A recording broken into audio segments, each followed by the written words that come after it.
Je pense qu'il ne faut pas parler du lifting. Il n'y a pas un lifting, il y a des liftings. Donc en fait, la question c'est, les liftings sont-ils des interventions lourdes?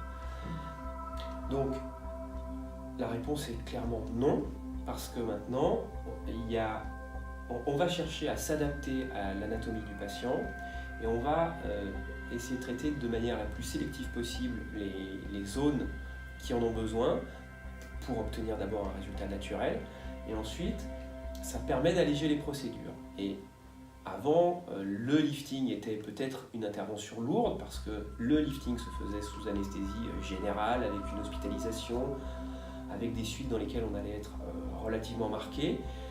Mais maintenant, on fait des interventions qui sont beaucoup plus légères, qu'on va faire sous anesthésie locale très facilement, et qui vont quand même permettre d'avoir un résultat qui va être excellent, qui va tenir dans le temps, qui va être naturel, et donc au prix d'une intervention qui est beaucoup moins lourde. L'intervention va durer 1h30 à 2 heures. Le patient va sortir le jour même, il va rentrer à la maison, le soir il va donc dormir chez lui, et pendant une semaine il va avoir un pansement ou pour protéger les cicatrices évidemment, mais au bout d'une semaine on enlève les points de suture, et on peut dire qu'au bout de 10 à 15 jours, le patient peut reprendre une vie sociale normale, dans la plupart des cas.